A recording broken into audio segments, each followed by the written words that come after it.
Hey guys, it's Kelly from Feather Connections, and I wanted to share with you one of the 3 ways we've been telling our customers on how to save monies on feed costs, because feed costs are going up significantly right now.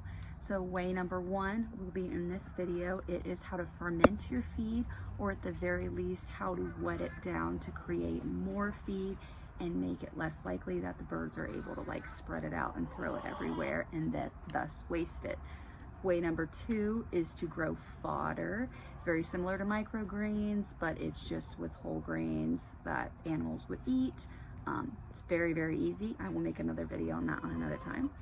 And way number 3 is with growing mealworms. And the reason I chose mealworms is because, well, one, quail need a higher protein in their diet, and mealworms have a lot of protein, but also you can raise mealworms in your house in a drawer system, and mealworms at the beetle stage cannot fly. So you're not going to have all these bugs flying around your house and escaping or crawling out of the drawers and all that fun stuff that would happen with birds. So this is not this genius scientific video on all the different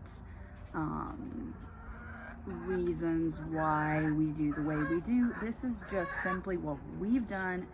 Very, very simple. My chickens are being very high, guys. It's a very, very simple explanation of one of the ways we have done to cut the feed costs that anybody can do any time of year. So yeah, hopefully this helps someone out there, and yeah. Okay, good morning guys. I'm gonna show you the super getaway that me and my husband save money on feed. I tell all my customers this, so I figured I might as well make a video on YouTube. So let's see if I can get a good angle, and I will show you guys how it's done. Okay, so first what you need is a bucket of feed. Second, what you need is, there's a little bit of remnants of what was just in there, so that kind of helps get the bacteria and microbes going if you leave it in there long enough.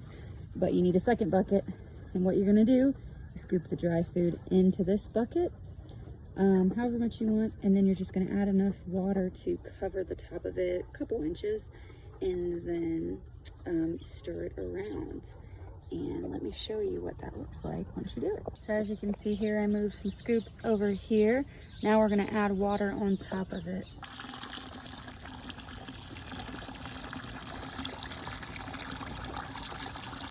Now we're going to give it a good stir. Mush it around, make sure water can get all of the dry parts here. Now, as you can see, when I add water, it turns into like a thick mush, like an applesauce consistency. So you can feed it like this, and oftentimes we do, because we only make enough for the day. However, if you add a couple inches more water and let it sit overnight, it will actually begin to ferment. It takes 2 or 3 days for it to process the correct way.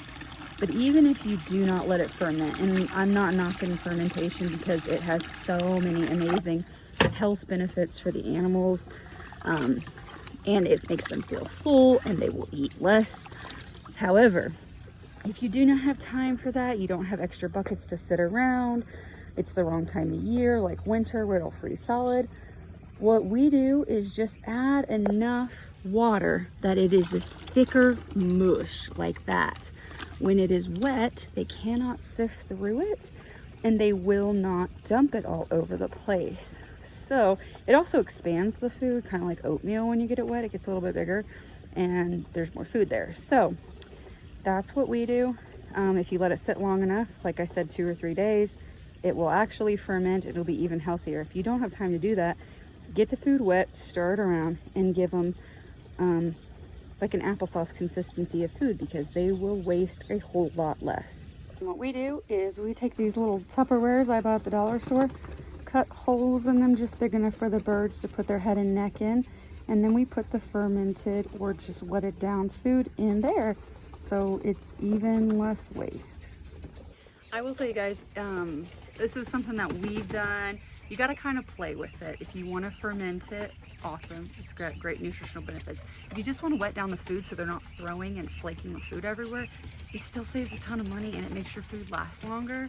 So that's just something we do, and we use the no waste DIY feeders. You can find it on a lot of channels. Just basically take Tupperware and cut holes in it, and they could put their head in, but then they're not putting their whole body and their feet and throwing the food everywhere. So that's kind of the combination of what we do to try and cut costs on feed, because feed is so expensive right now, and you want to be more self-sufficient, but not when you're spending tons and tons and tons on food. So that's just a little tip of something we do, and yeah, hopefully that helps somebody out there. Bye guys.